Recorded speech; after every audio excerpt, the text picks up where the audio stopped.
শাহনাওয়াজ সোহিনীর দিকে অবাক চোখে তাকিয়েছিল। তখনও সে নিজের দুই চোখে বিশ্বাস করতে পারছিল না। কিছুটা সময় নীরব থাকার পর শাহনাওয়াজ সিদ্দিকীর দীর্ঘশ্বাস ফেলে। চোখের জলটাকেও তখন তার বৃথা মনে হয়। সে করুণ স্বরে সোহিনীর উদ্দেশ্যে বলে, তুমি আমার তানহা, তাই না? সোহিনী হালকা হেসে বলে, একদম ঠিক ধরেছেন, আপনি মাফিয়া কিং। কিন্তু আফসোস, ধরতে একটু বেশিই দেরি হয়ে গেল। এখন আর এটা জেনেও কোনো লাভ নেই। বাকিটা সময় জেলের ঘানি টানার জন্যই প্রস্তুত হন। বলেই সোহিনী এগিয়ে এসে শাহনওয়াজ সিদ্দিকীর হাতে হাতকড়া পরিয়ে দেয়। শাহনওয়াজ কোনো প্রতিক্রিয়া দেখায় না।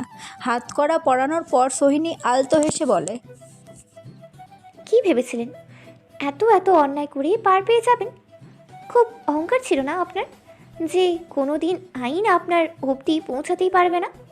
আজ দেখুন আমি আপনার সেই অহংকার কিভাবে চূর্ণ করে দিলাম। এবার কি বলবেন আপনি? আর কিছু বলার আছে আপনার? শাহনওয়াজ বলে, ভালোই অভিনয় করলে। ঠিকই বলে মানুষ, নারীরা সত্যিই ছলনাময়। তবে একটা কথা কি জানো, তুমি আমাকে যতটা না ঠকিয়েছ, তার থেকে কয়েক গুণ বেশি তুমি নিজে ঠকে গেছ। আমার হৃদয় একসময় তোমার জন্য যেই খাঁটি ভালোবাসা ছিল, আজ তা পুরোটাই ঘৃণায় পরিণত হয়েছে। তুমি আজ হয়তো কিছু উপলব্ধি করতে পারছো না, তবে একদিন যখন বুঝতে পারবে কি হারিয়েছ, তখন ঠিকই আফসোস করবে। সোহিনী শাহনওয়াজের থেকে এমন কথা আশা করেনি। সে যার পরনায় অবাক হয়। কিছু বলতে যাবে তার আগেই আফনান সিদ্দিকী বলে ওঠে, ওর সব বাজে কথায় কান দিও না, দ্রুত গ্রেপ্তার করো। এরকম অপরাধীর আবেগ ঘন কথায় গলতে নেই। আজ তোমার না, আমারও একটা বড় ইচ্ছে পূরণ হলো। এই শাহনওয়াজ সিদ্দিকীকে ধরার জন্য আমি নিজের বাবার অন্যায়ের পথ ছেড়ে আইনের পথ বেছে নিয়েছি। একজন গোয়েন্দা হিসেবে নিজেকে প্রতিষ্ঠিত করেছি। আজ আমার সকল পরিশ্রম সার্থক। সোহিনী একবার শাহনওয়াজের চোখের দিকে তাকায়। ওই চোখে যেন আগুন জ্বলছিল, যেই আগুন সব কিছু ছারখার করার ক্ষমতা রাখে। সোহিনী কিছু বলবে তার আগেই হঠাৎ করে একটা বিকট শব্দে বিস্ফোরণ হয় ও চারিদিক ধোঁয়ায় ভরে ওঠে। সোহিনী সহ অন্যান্য পুলিশ অফিসাররা সবাই ধোঁয়ার কারণে কিছুই চোখে দেখতে পায় না। এক সময় ধোঁয়ার চোটে সবাই জ্ঞান হারিয়ে ফেলে। স্যার, আপনি ঠিক আছেন তো? আকবরের কণ্ঠস্বর কানে আসতেই দীর্ঘশ্বাস ফেলে শাহনওয়াজ। আজ তাকে একদম পরাজিত সিংহের মতো লাগছে। আকবর শাহনওয়াজের দিকে তাকানোরও সাহস পাচ্ছে না। শাহনওয়াজ কিছুক্ষণ চুপ থেকে বলে, কেন আমি এইভাবে পালিয়ে নিয়ে গেলে আকবর? আমি তো ডিজার্ভ করি। ভালোবেসে এতটা অন্ধ হয়ে গেছিলাম যে আগে পিছিয়ে কিছু ভাবিনি। তুমি আমাকে বারবার সতর্ক করে গেছো, কিন্তু আমি তোমার কোনো সতর্ক বার্তাকে মূল্যায়ন করিনি। আজ আমার এই বোকামির ফল পোহাতে হচ্ছে আমাকে। ভালোবাসা আমার কাল হলো আকবর। ওই তানহার জন্য আমি তোমাকে কিভাবে না মারলাম, আর ও কিনা এইভাবে। আকবর শাহনওয়াজের কাঁধে হাত রেখে বলে, এভাবে ভেঙে পড়বেন না স্যার। এই কষ্ট ও প্রতারণা এগুলোকে নিজের শক্তি বানান, দুর্বলতা নয়। আপনি জীবনে ভালো কিছু ডিজার্ভ করেন। ওই তানহা আপনার যোগ্য নয়। তানহা নয়, ওর নাম ইন্সপেক্টর সোহিনী। তার মানে ওর পুরো পরিচয় মিথ্যা দিলেও আমি আন্তরিকভাবে দুঃখিত স্যার। এর দায় আমি এড়াতে পারি না। কোথাও না কোথাও আমার খামখেয়ালির জন্য। তোমার কোনো দোষ নেই আকবর। ওর আটঘাট বেঁধে মাঠে নেমেছিল। তাহলে এবার আপনি কি করবেন স্যার? প্রতিশোধ নেব আমি, আমার প্রতি করা সব প্রতারণার। আমি আপনার পাশে আছি স্যার। ওই সোহিনী আমাকে যত না কষ্ট দিয়েছে, তার থেকে দ্বিগুণ কষ্ট আমি ওকে দেব। এতদিনও আমার ভালোবাসা দেখেছে, এবার আমার ঘৃণা দেখবে। সোহিনী মন খারাপ করে বসেছিল তার অফিসে। আফনান সিদ্দিকী তার কেবিনে প্রবেশ করলো। সোহিনীর বিষণ্ণ চেহারা দেখে বলল, তুমি এখনো আপসেট? আপসেট হব না? ওই মাফিয়াটাকে ধরার জন্য এত দিন ধরে আমি কত পরিশ্রম করলাম, কত নিখুঁত সব পরিকল্পনা সাজালাম, অথচ কি হলো? আমার সব পরিকল্পনা মাঠে মারা গেল। সুযোগ বুঝি পালিয়ে গেল। আরে চিল, এত দুঃখ পাবার কিচ্ছু নেই। দুঃখ পাবো না এত কিছু হওয়ার পরেও?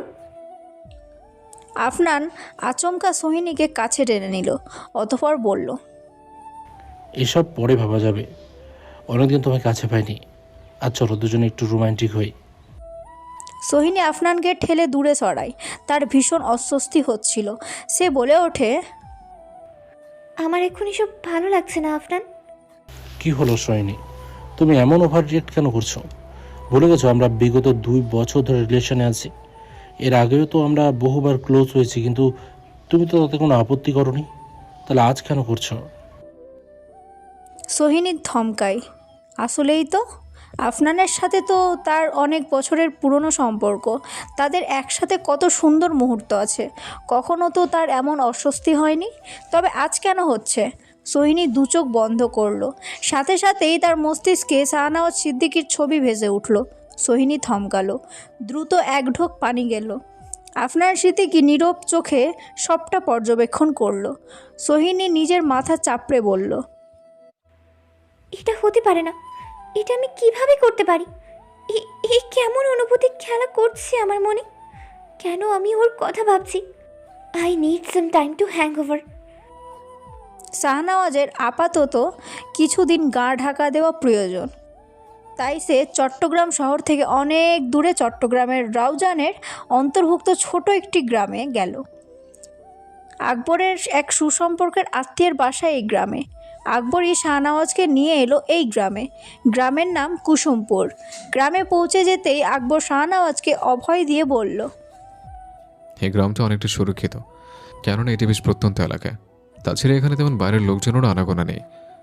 এখানে আপনি সম্পূর্ণ নিরাপদে অবস্থান করতে পারবেন এবং এখান থেকে নিজের পরবর্তী পরিকল্পনার গুটি সাজাতে পারবেন। শাহনওয়াজ গাড়ি থেকে নামতেই প্রথমে তার চোখে পড়ল সদূরে একটা বাচ্চারা মিলে কত কিছু খেলছে। শাহনওয়াজ কিছুক্ষণ সেদিকে তাকিয়ে রইল। অতপর চোখ দিয়ে সামনে হাঁটা ধরবে এমন সময় আচমকা কারোর সাথে সে ধাক্কা খেলো। শাহনওয়াজকে খুব জোরে ধাক্কা দিয়েছে বিপরীত দিক থেকে ছুটে আসা কেউ। তাতে শাহনওয়াজের বেশি কোনো ক্ষতি হয়নি। তবে যে তাকে ধাক্কা দিয়েছে সে দৌড়ে যেতে পারছিল। শাহনওয়াজ দ্রুত আগলে নেয়। সে পড়ে যাওয়ার আগেই তার অবাক হয়ে চেয়ে দেখে পরনে একটা পুরাতন সালোয়ার কামিজ ও কোমরে গামছা বাঁধা একটা মেয়ে। বয়স আনুমানিক 18 থেকে 19 হবে। মেয়েটার চোখে মুখে চঞ্চলতার রেশ। মেয়েটার মায়াভরা চেহারা দেখে শাহনওয়াজ চোখই ফেরাতে পারে না। এদিকে মেয়েটা দ্রুত শাহনওয়াজের থেকে দূরে সরে যায়। অতপর বলে ওঠে, এই দেখলে কি মাথা ঠিক থাকে না? এটা কিয়া হতা? এমন সময় পেছন থেকে এক মধ্যবয়সী নারী বলে ওঠে। ওই তানহা, থাম। শাহনওয়াজ তার সামনে দাঁড়ানো মেয়েটিকে অদ্ভুতভাবে দেখছিল। এদিকে মেয়েটা গালি দিয়ে আর এক সেকেন্ডও সেখানে রইল না। দ্রুত সেই স্থান ত্যাগ করলো। শাহনওয়াজ সিদ্দিকী দেখলো একজন ভদ্রমহিলা মেয়েটির পিছু নিল। কিছু সময় পর ভদ্রমহিলাটি মেয়েটির হাত ধরে টানতে টানতে নিয়ে আসতে লাগলো। মেয়েটি এবার বেশ অসহায় সুরে বলতে লাগলো, ও খালা, এবারের মতো মাফ করে দাও। আমি কথা দিচ্ছি আর কখনো রাত বেরোতে ওই উত্তর দিকের জঙ্গলে যাব না। এদিকে মহিলাটি দ্বিগুণ রাগী স্বরে বলে, চুপ কর একদম। তোর ওপর আমার আর বিন্দুমাত্র বিশ্বাস নেই। তোকে আমি একবার বলেছি রাত বেরোতে জঙ্গলে যাবি না। জিনের আছর পড়ে, জিনের আছর হতে পারে। কিন্তু কে শোনে কার কথা? এত চঞ্চল কেন তুই? তানহা উত্তরে কিছু বলতে পারে না। এদিকে মহিলাটিকে দেখে আকবর এগিয়ে গিয়ে বলে, কুলসুম আন্টি, আপনি কেমন আছেন? হঠাৎ করে আকবরকে দেখে কুলসুম বেগম হতভম্ব হয়ে যান। আকবর তার সুসম্পর্কের আত্মীয়। আজ বহুদিন পর আকবরের মুখোমুখি হতে হলো অনেক। কুলসুম বেগম নিজের অবাক ভঙ্গি কাটিয়ে বলেন, আছি আলহামদুলিল্লাহ। তুমি ভালো আছো? আকবর মাথা নাড়ায়। অতপর তানহার দিকে তাকিয়ে জিজ্ঞেস করে, মেয়েটাকে এভাবে মেরেছিলেন কেন আন্টি? এত বড় মেয়েকে এভাবে মারা কি সীমাচিন দেখাই? আর কে এই মেয়েটা? কুলসুম বেগম দীর্ঘশ্বাস ফেলে বলেন, হচ্ছে কি আর সাধে? ও হলো তানহা, আমার বোনের মেয়ে ছিল। বোনটা তো অকালে চলে যাবে। তারপর ওর বাপে ওর অনেক অত্যাচার করত। সেসব জেনেই আমি আর থাকতে পারিনি। আল্লাহ তো আমায় সন্তান সুখ দেয়নি, তাই মেয়েকে নিয়ে এসেছিলাম। নিজের কাছে নিজের সন্তানের মতো ওকে মানুষ করেছি, কিন্তু এই মেয়েকে আদর একটু বেশি দেওয়া হয়েছে, কিন্তু এই মেয়েকে আদর একটু বেশি দেওয়া হয়ে গেছে, তাই না? এই মেয়ের মুখে কোনো লাগাম আছে না, হাতে পায়ে যখন দেখো শুধু লাফিয়ে লাফিয়ে বেড়ায়। তুমিই বলো, পাড়া গাঁয়ের মেয়ের এত চঞ্চলতা মানায়? মেয়ে মানুষ হবে চুপচাপ শান্তশিষ্ট, তা না? গ্রামের লোক নানা কথা বলে এসব চঞ্চলতা নিয়ে। তার ওপর রাতের বেলা এই উত্তরের জঙ্গলে যাই আমাকে কিছু না বলে, তাও আবার কিছু বনজ পাতা আনতে। তানহা এবার আর চুপ থাকতে পারে না। পাতাগুলো তো আমার জন্যই আনা খালা। এইসব পাতা বেটে দিলে বাতের ব্যথার উপশম হয়, সেই জন্যই তো আমি ঝুঁকি নিয়ে যাই। আর তুমি? তানহার কথায় কুলসুম বেগম কিছুটা নরম হন। তিনি বলেন, আমি বুঝি রে মা, তুই আমার জন্যই যাস, কিন্তু তোর যদি কিছু হয়ে যায় তখন? তোর কি একবার চিন্তা হয় না আমার জন্য?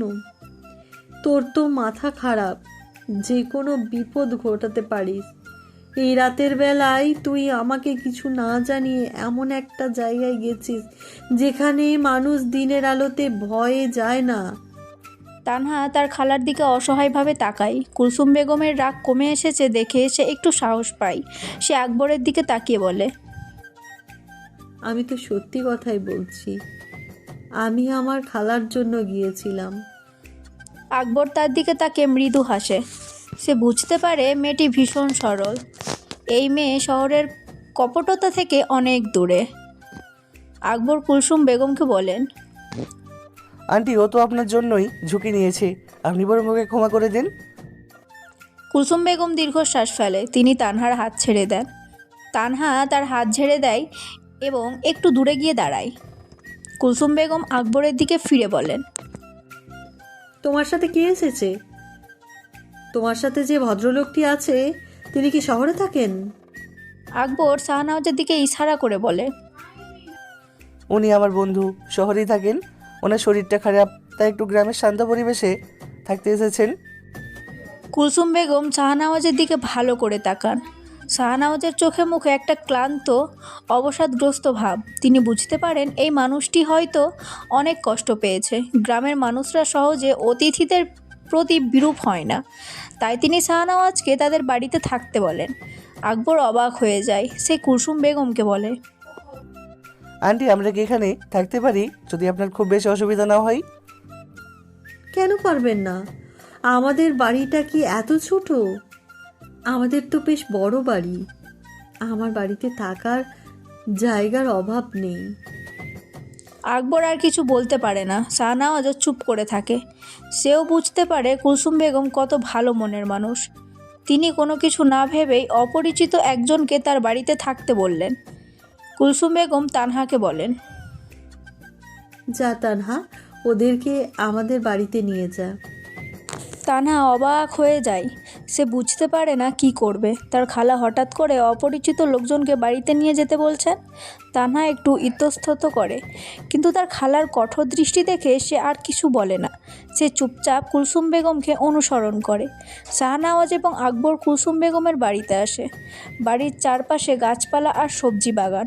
ভেতরে ঢুকতেই একটা ঠান্ডা বাতাস এসে তাদের মন ভালো করে দেয়। কুলসুম বেগম তাদের থাকার জন্য একটা ঘর দেখিয়ে দেন। ঘরটা পরিষ্কার পরিচ্ছন্ন। কুলসুম বেগম বলেন, তোমরা এই ঘরেতে থাকতে পারো, আর এখন যাও হাত মুখ ধুয়ে আসো, তারপর আমি তোমাদের খেতে দিচ্ছি। শাহনওয়াজ এবং আকবর হাত মুখ ধুয়ে আসে। কুলসুম বেগম তাদের জন্য গরম ভাত, ডাল আর সবজি নিয়ে আসেন। শাহনওয়াজ এত সাধারণ খাবার দেখে কিছুটা অবাক হয়। সে শহরে বড় বড় রেস্টুরেন্টে দামি দামি খাবার খেত, কিন্তু কুলসুম বেগমের রান্নার স্বাদ অদ্ভুত রকমের ভালো। শাহনওয়াজ বুঝতে পারে এই খাবারগুলো ভালোবাসার পরশ দিয়ে রান্না করা হয়েছে। খাওয়ার সময় তানহার প্রতি কুলসুম বেগমের অতিরিক্ত যত্ন দেখে শাহনওয়াজ বুঝতে পারে কুলসুম বেগম তানহাকে কতটা ভালোবাসেন। সে বুঝতে পারে তানহার চঞ্চলতা দেখেও কুলসুম বেগম কেন তাকে কিছু বললেন না। কুলসুম বেগমও বলেন, এই অসহায় মেয়েটা আমার জীবনেই সব। ওকে আমি জীবনের থেকেও বেশি ভালোবাসি। হয়তো মাঝে মাঝে অনেক রাগ হয়, কিন্তু তা আমি ভালোবাসারই বহিঃপ্রকাশ। আকবর বলে, আমি জানি আন্টি আপনি তানহাকে অনেক ভালোবাসেন। কুলসুম বেগম হাসেন। তিনি বলেন, হ্যাঁ, আমি ওকে খুব ভালোবাসি। ও আমার জীবন। ওর কারণেই আমার জীবনটা এত সহজ হয়ে গেছে।